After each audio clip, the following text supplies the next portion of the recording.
فَأَزَلَّهُمَا الشَّيْطَانُ فَأَزَلَّهُمَا الشَّيْطَانُ پس ازل کہتے پھسلا دینا، جگہ سے ہٹا دینا، ڈگمگا دینا، جی کسی کو ڈگمگا دینا، اس کو اس کی جگہ سے سرکا دینا، پھسلا دینا۔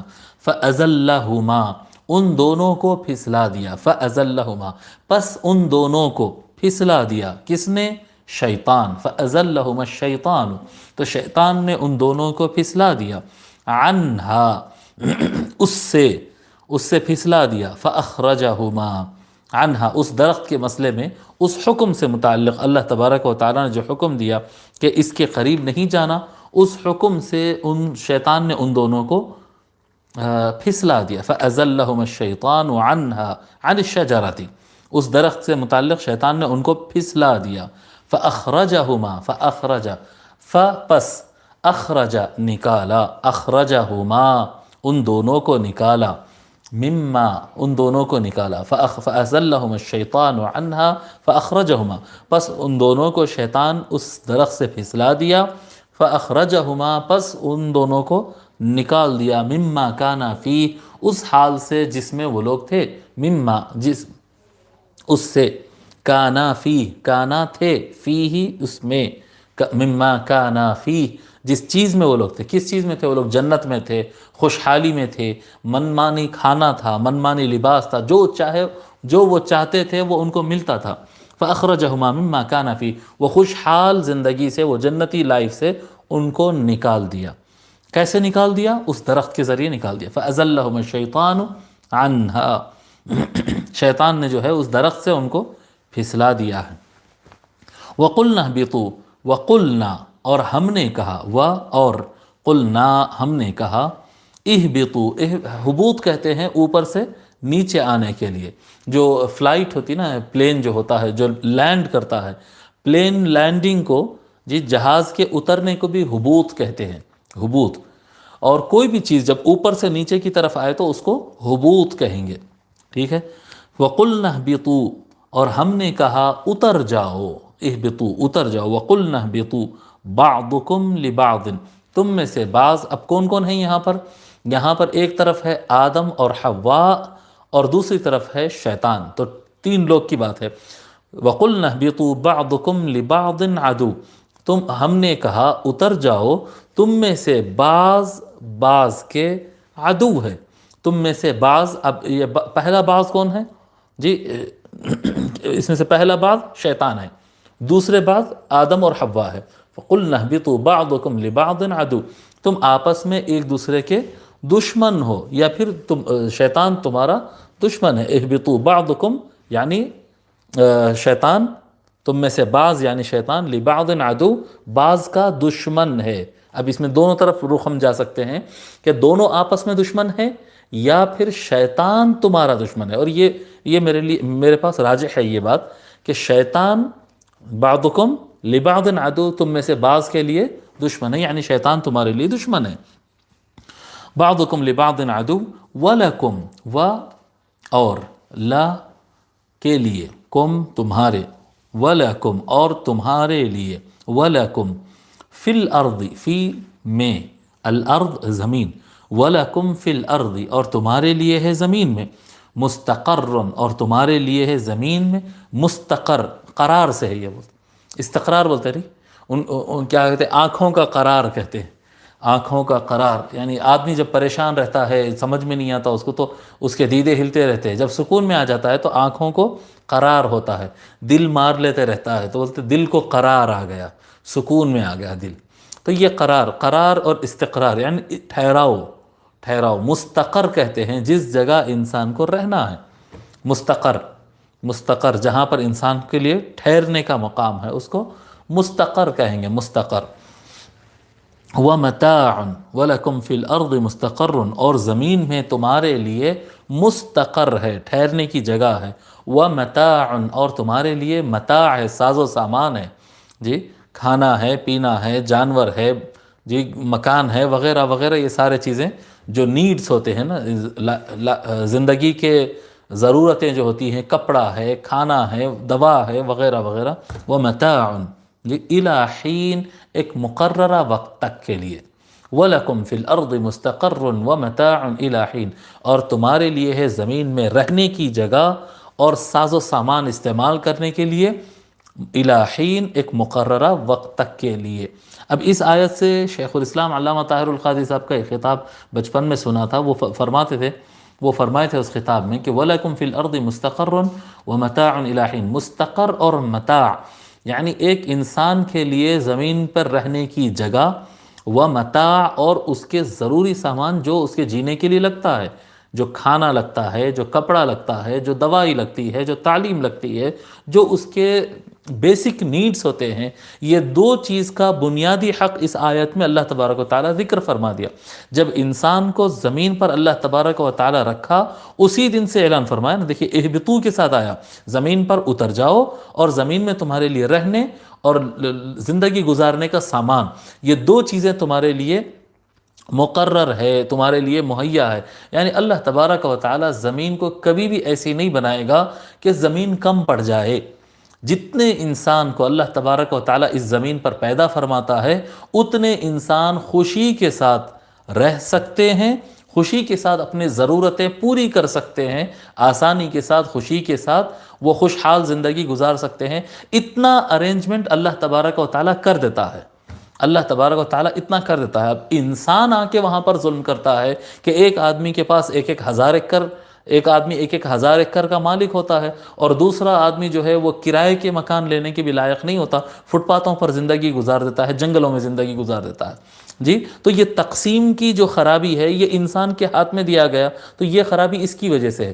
یہ جو تصور ہوتا ہے کہ نہیں پاپولیشن بہت بڑھ جا رہا ہے تو اس زمین پہ رہیں گے کیسا، زمین پہ کھانا کم پڑ رہا ہے، زمین پہ پانی کم پڑ رہا ہے، زمین کم پڑ گئی ہے، نہیں، یہ بالکل غلط باتیں ہیں۔ یہ تقسیم کا کیا کہتے ہیں، نا انصافی ہے، تقسیم کے اندر ظلم ہے، تقسیم کے اندر ظلم ہے۔ آپ کی اطلاع کے لیے، یہ جو گیہوں، چاول، شکر اور بیسک نیڈز کی جو قیمتیں بڑھتی ہے، یہ قیمتیں بڑھائی جاتی ہے، اس کی قلت نہیں ہوتی ہے۔ اگر کسی علاقے میں قلت ہوتی ہے تو دوسرے علاقے میں کثرت ہوتی ہے، اس کو اگر یہاں کر دے تو پھر بیلنس ہو سکتا ہے وہ۔ جی، کسی علاقے میں آپ یہ تو جانتے ہیں نا کہ کچھ علاقے زمین پہ ایسے ہیں جو بہت زیادہ سرد ہے اور دوسرے علاقے بہت زیادہ گرم ہیں، ایسا ہی ہوتا ہے ہر چیز کے اندر۔ زمین کبھی بھی رہنے والوں کے لیے کم پڑے ایسا نہیں۔ وَأَرْضُ اللَّهِ وَاسِعَةٌ، اللہ تبارک و تعالیٰ فرمایا اللہ کی زمین بہت کشادہ ہے، لیکن مسئلہ یہ ہے کہ ایک کمپنی، ایک مالدار جو ہے کئی لاکھ ایکڑ زمین قبضہ کر رہا ہے۔ یہ لفظ آپ کو عجیب لگ رہا ہوگا، لیکن یہ غلط لفظ نہیں کہہ رہا ہوں میں، یعنی 100 ایکڑ، 1000 ایکڑ نہیں، اب لاکھ ایکڑ تک بھی لوگ ایک آدمی اس کا مالک بن رہا ہے۔ جی، لوگ ایسے ہو رہے ہیں، اتنے مالدار ہو رہے ہیں لوگ، اور اتنی رفتار سے ان کا پیسہ بڑھ رہا ہے کہ ایک دن میں 40 50 کروڑ پر ڈے کے حساب سے کما رہے ہیں، اور ایک آدھ مرتبہ ایسا نہیں ہو رہا ہے، ایسے سال ان کا ایسا ہی گزر رہا ہے، ہر روز 40 کروڑ 50 کروڑ ان کی آمدنی میں اضافہ ہو رہا ہے۔ انبلیویبل پیسہ ان کے پاس ہے۔ اور دنیا کے جو ہے آپ صومالیہ اور سوڈان اور یوگانڈا اور کینیا، ان علاقوں میں چلے جائیں گے تو 70% سے اوپر عوام ایسی ہے جو دن میں ایک ٹائم کا کھانا بمشکل کھاتی ہے، دوسرے ٹائم کا ملنے کا سوچ نہیں سکتے۔ جی، دوسرے ٹائم کا کھانا ملنے کا، تو یہ کیا ہے؟ کیا پیسے کی کمی ہے؟ کیا کھانے کی کمی ہے؟ چاول کی کمی ہے؟ گیہوں کی کمی ہے؟ زمین کی کمی ہے؟ کمی کسی چیز کی نہیں ہے، کمی انسان کے اندر عدل و انصاف کرنے میں ہے۔ جی، عدل و انصاف کرنے میں کمی آتی ہے۔ تو یہاں پر ایک بیسک بنیاد اللہ تبارک و تعالیٰ بیان فرما دیتا ہے کہ زمین میں ہر ایک کو رہنے کے لیے اس کی زمین، اس کا گھر، اور اس کے لیے جو اس کے زندگی کی بیسک ضرورتیں ہوتی ہے وہ پوری ہونا اس کا بنیادی حق ہے۔ حاکم کہلانے کا لائق وہی انسان ہوگا جو آدمی کہے گا نا میں حکمران ہوں، میں علاقے کا MLA ہوں، MP ہوں، میں جو ہے منسٹر ہوں، میں گورنمنٹ بناتا ہوں۔ گورنمنٹ کہلانے کا حق اسی انسان کو حاصل ہے، وہی گورنمنٹ صحیح ہے جو اپنی رعایا کو یہ سب کچھ پرووائڈ کرے، فراہم کرے۔ جو حکومت کے دور میں لوگ کو رہنے کے لیے صحیح مکان نہ ملے، لوگوں کی بیسک ضرورتیں پوری نہ ہو، اب وہ بھلے وہ دین کا نام لے، ایمان کا نام لے، حب الوطنی کا نام لے، وہ نام 50 قسم کا لیتے رہے، وہ جھوٹے ہیں اور وہ فسادی ہے، وہ کرپٹ ہے۔ وہ کرپٹ ہے. یہ یعنی کوئی ہندوازم کے نام پہ ووٹ لے رہا ہے، کوئی مسلمان اسلام کے نام پہ ووٹ لے رہا ہے، یہ سب غلط ہے. یہ حکومت کرنے کے لائق وہی ہے، حکومت کرنے کے لائق، منسٹر بننے کے لائق اور نظام الحکم چلانے کے لائق کوئی ہندو یا مسلم یا سنی یا شیعہ یا دلت یا برہمن نہیں ہوتا ہے. جو انسان آپ کے لیے کھانا پرووائڈ کر سکے، جو انسان نوکری دے سکے، جو انسان مکان دے سکے، جو انسان آپ کے ہیومن لائف کے لیے جو بیسک نیڈز ہے، بنیادی ضرورتیں ہیں، وہ جو بنیادی ضرورتیں پوری کر سکتا ہے، اس کے لیے سسٹم بنا سکتا ہے، اس کو اچھے سے امپلیمنٹ کر سکتا ہے، وہی حکومت ہے اور اسی کو رہنا چاہیے، اسی کو رہنا چاہیے. وَلَكُمْ فِي الْأَرْضِ مُسْتَقَرٌّ، یہ الہی فیصلہ ہے، یہ اللہ تبارک و تعالیٰ کا فیصلہ ہے. وَلَكُمْ فِي الْأَرْضِ مُسْتَقَرٌّ وَمَتَاعٌ إِلَىٰ حِينٍ، بس وہی رہے، بس مستقر ومتاع إِلَىٰ حِينٍ. اب اس آیت کریمہ کے اندر اور بھی کئی باتیں ہیں، انشاءاللہ تعالی ہم تیزی سے ان کو بیان کر لیتے ہیں. ٹھیک ہے. اب ایک بنیادی بات حضرت بحر العلوم رحمۃ اللہ علیہ اس میں جو آگاہ کرتے ہیں کہ دیکھو یہ تاریخی واقعہ، ایک واقعہ تو ہے یہ، حضرت آدم علیہ السلام اور سیدتنا حوا علیہ السلام، یعنی ہمارے ماں باپ، ہم سب کے ماں باپ جو ہیں آدم اور حوا علیہم السلام، ان کا جنت میں اللہ تبارک و تعالیٰ ان کو پیدا کرنا اور ان کو جنت میں رکھنا، پھر ابلیس کا وہاں پر پہنچنا اور ابلیس پہنچ کر شیطان ملعون جو ہے ان کو دھوکہ دے دینا، جی ان کو دھوکہ دے دینا. یہ جو ہے یہ صرف تاریخی واقعہ نہیں ہے، یہ واقعہ آپ کو ملے گا قرآن کریم کے اندر، یہی واقعہ ملے گا بائبل میں، یہی واقعہ ملے گا تورات میں. الفاظ آگے پیچھے رہیں گے، حادثات تھوڑا آگے پیچھے رہیں گے. حضرت قبلہ رحمۃ اللہ علیہ فرماتے یہ کوئی تاریخی واقعہ نہیں ہے، یہ قرآن کریم کے اندر تذکیر کے لیے، نصیحت کے لیے نقل کیا گیا ہے. واقعات تو بہت ہوئے ہیں کائنات کے اندر، لیکن اللہ تبارک و تعالیٰ وہ واقعات بیان کرتا ہے جس سے مقصد نصیحت حاصل کرنا ہے. لوگ نصیحت سے ہٹ کر دوسرے معاملات میں الجھ جاتے ہیں.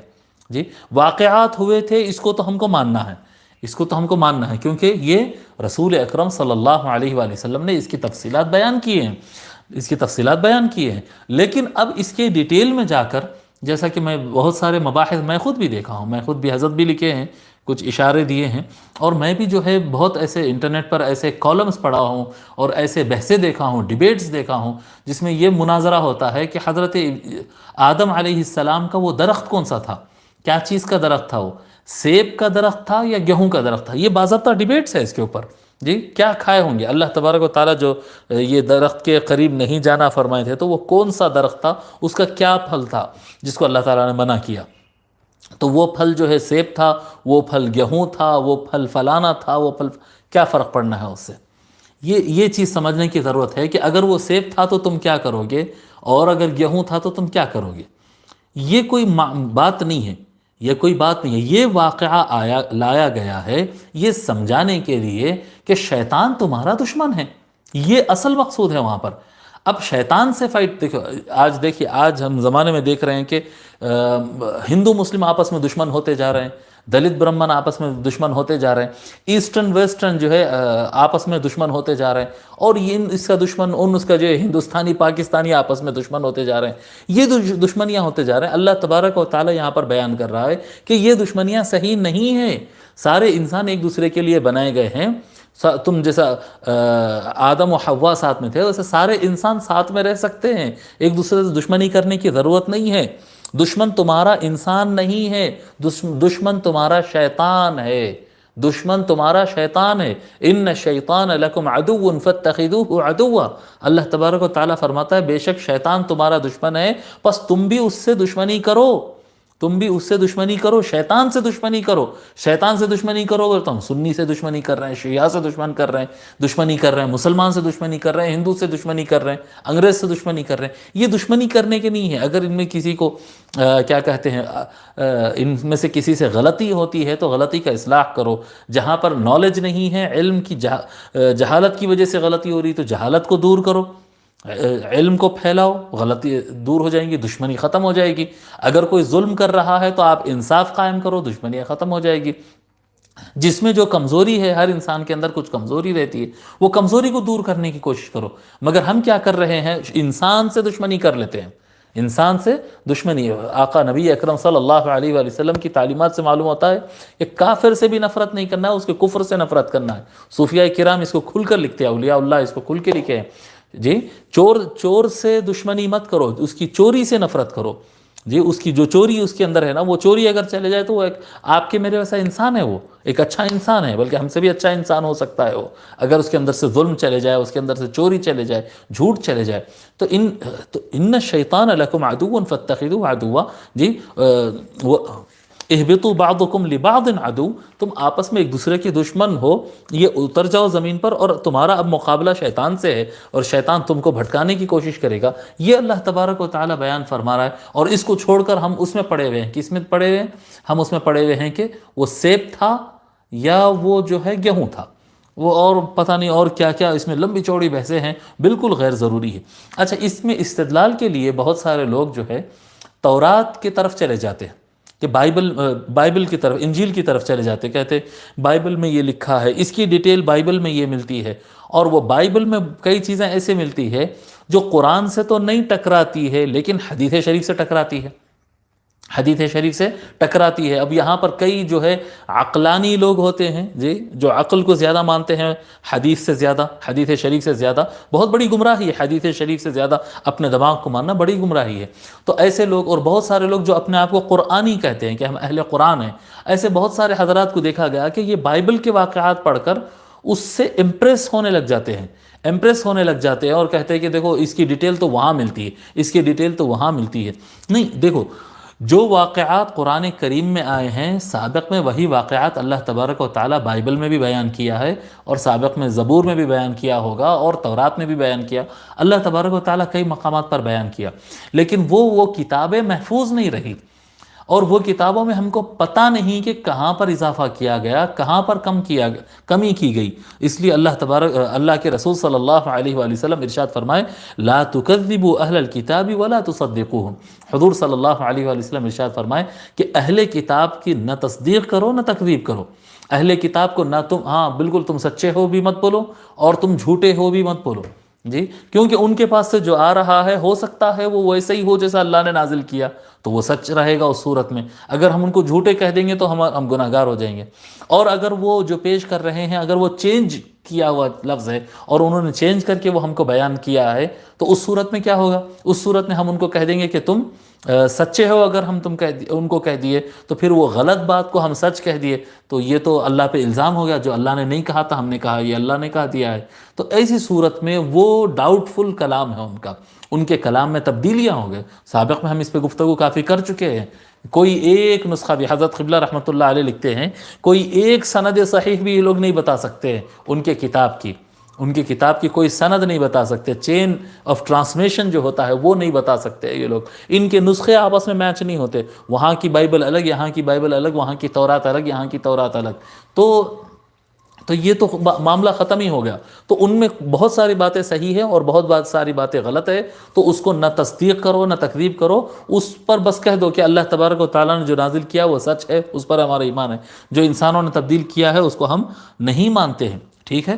ہم کو قرآن کریم کافی ہے، وَلَقَدْ يَسَّرْنَا الْقُرْآنَ لِلذِّكْرِ فَهَلْ مِن مُدَّكِرٍ، اور تحقیق کہ ہم نے قرآن کو آسان کر دیا ہے نصیحت حاصل کرنے کے لیے، پھر بس ہے کوئی نصیحت لینے والا؟ اللہ تبارک و تعالیٰ قرآن کریم نصیحت کے لیے نازل فرمایا ہے، اس میں سے نصیحت لینا ہے، آرگیومنٹ میں نہیں پڑھنا چاہیے، ٹھیک ہے۔ اب جو شیطان جو دشمن ہے ہمارا، اس سے متعلق ایک بات میں عرض کرتا ہوں۔ انسان کے اندر 3 قوتیں ہوتی ہیں، ایک قوت غضبی، ایک قوت شہوی جی، اور ایک قوت علمی۔ 3 قوتیں، یہ یاد رکھ لیجئے آپ، قوت غضبی ہے، قوت شہوی ہے، اور قوت علمی ہے۔ یہ 3 طاقتیں، 3 پاورز اللہ تبارک و تعالیٰ نے انسان کے اندر رکھا ہے۔ قوت غضبی جو ہے انسان کا غصہ، اس کا تعلی، اس کا کنٹرول حاصل کرنا، یہ جو قوت حاصل کرنے کا جو رہتا ہے، یہ قوت کا مقام جس میں انسان میں اس کا دل ہے، یہ قوت غضبی دل میں کیا کہتے ہیں، دل میں رہتی ہے، وہ اس کا پلیس جس میں انسان کے اندر دل میں ہے۔ اور قوت شہوی ہے، شہوات، کھانے کی شہوت ہوتی ہے، جماع کی شہوت ہوتی ہے، سونے کی شہوت ہوتی ہے، یہ جو باڈی کے ریکوائرمنٹس رہتے ہیں نا، یہ جو شہوتیں ہوتی ہیں، اور چاہیے اور چاہیے اور چاہیے، یہ جو شہوات ہوتے ہیں، اس کا مقام ہوتا ہے لیور، کلیجہ بولتے ہیں نا، کلیجہ، جی کلیجہ، لیور کہتے ہیں۔ تو یہ جو لیور ہوتا ہے جی، یہ اس کا مقام ہے، جگر کہتے ہیں اس کو، جگر۔ تو یہ لیور ہے، جگر ہے، یہ مقام ہوتا ہے شہوات کا، یہ شہوات کا مقام ہوتا ہے جہاں پر خون بنتا ہے۔ اور تیسرا ہے قوت علمی، قوت علمی کا مقام جس میں انسان میں اس کا دماغ ہے، دماغ، علم یہاں پر ہے، غضب یہاں پر ہے دل میں، اور جگر میں شہوات ہے۔ یہ تین ارتکازات ہے، یہ تین ارتکازات ہے۔ قوت غضبی جو ہے اس پر حملہ کرتا ہے شیطان۔ میں یہ بہت سارا یہاں پر پڑھ چکا ہوں ڈیٹیل میں، اور میں اب آپ کو آسان سمجھا دے رہا ہوں، ایسا پڑھ کے سمجھانے میں بہت وقت لگ جائے گا، میں آسان سمجھا دے رہا ہوں۔ قوت غضبی کے اوپر حملہ کرتا ہے شیطان، اور اس کو مس یوز کرتا ہے، اس کو مس یوز کرتا ہے، شیطان ہمارا دشمن ہے۔ اور دوسری چیز ہے قوت شہوی، یہاں پر نفس امارہ، نفس امارہ انسان کو پریشان کرتی ہے، نفس امارہ۔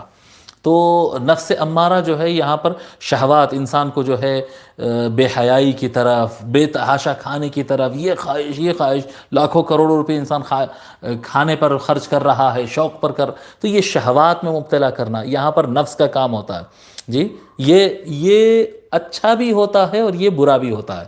پہلی بات بتائیں، ہم شیطانی قوت دل پر حملہ کرتی ہے، یہ ہمیشہ بری ہی ہے، شیطان ہمیشہ برا ہی ہے، وہ تو ہمارا دشمن ہے۔ دوسری چیز ہے نفس، نفس کیا ہے، اچھا بھی ہوتا ہے، نفس برا بھی ہوتا ہے۔ نفس برا ہی ہوتا ہے، لیکن اگر اس کی تربیت کیا جائے اور اس کی تزکیہ کیا جائے اور اس کو سنوارا جائے تو نفس سدھر بھی جاتا ہے، تو شہوات کو صحیح رخ پر ڈالا جا سکتا ہے، ٹھیک ہے، کنٹرول کیا جا سکتا ہے۔ اور تیسری چیز کیا ہے، تیسرا علم، تیسرا علم ہے جو انسان کے دماغ میں رہتا ہے، علم، اور علم کا مرکز حضرت سیدنا جبرائیل علیہ السلام ہے، فرشتے جبرائیل علیہ السلام قوت علم والے ہیں، اور یہ ہمیشہ اچھے ہیں جی۔ عقل میں قوت علم ہے جو کہ جبرائیل علیہ السلام اس کا مرکز ہے، وہاں سے یہ چیز آتی ہے، اور یہ ہمیشہ اچھی ہے، ہمیشہ اچھی ہے۔ شہوات، جگر، اس کا مقام جگر ہے، شہوات کا مقام جگر ہے، اور نفس اس کو کنٹرول کرتا ہے، اور نفس برا ہوتا ہے لیکن سدھارنے سے سدھر جاتا ہے۔ قوت غضبی دل میں ہوتی ہے، اور یہ شیطان اس پر حملہ کرتا ہے، شیطان اس کو کنٹرول کرتا ہے، اور شیطان کبھی سدھرتا نہیں ہے۔ اب اس کا علاج کا طریقہ یہ ہوتا ہے، اس کا علاج کا طریقہ یہ ہوتا ہے کہ شیطان کو ہکال دینا جی، شیطان کو ہکال دینا، اعوذ باللہ من الشیطان الرجیم کہہ کے اس کو ہکال دینا، اس کو آنے نہیں دینا، نفس کو سدھارنا۔ قد افلح من زکاہا، اللہ تبارک و تعالیٰ فرماتا ہے کہ کامیاب وہ ہو گیا جس نے اپنے نفس کا تزکیہ کر لیا، سدھار دیا۔ اور جبرائیل علیہ السلام مدد ہے، واسطہ ہے، اللہ تبارک و تعالیٰ اپنی وحی جبرائیل علیہ السلام کے ذریعے انبیاء کو دیتا ہے، اور جب اللہ کے رسول صلی اللہ علیہ وسلم خوش ہوتے تو فرماتے اللہم ایدہ بروح القدس، حضرت حسان رضی اللہ تعالیٰ عنہ کے لیے فرماتے کہ اے اللہ روح القدس سے جبرائیل علیہ السلام کے ذریعے حسان کی مدد فرما۔ تو حضرت جبرائیل علیہ السلام واسطہ ہے اللہ تبارک و تعالیٰ سے مدد حاصل کرنے کا، اللہ تعالیٰ کی مدد حضرت جبرائیل علیہ السلام کے ذریعے آتی ہے۔ لیکن اگر ان تینوں میں سے کسی ایک پر بھی اعتماد ہو جائے، ان تینوں میں سے کسی کو منزل مقصود سمجھ لیا جائے کہ بھئی یہ ہے ہمارا منزل، تو انسان وہاں پر گمراہ ہو جاتا ہے۔ اس لیے جب بزرگان دین ذکر کراتے ہیں جی، اس میں ایک 4 ضربی ذکر کرتے ہیں، ایسے کرتے ہیں لا الہ الا اللہ۔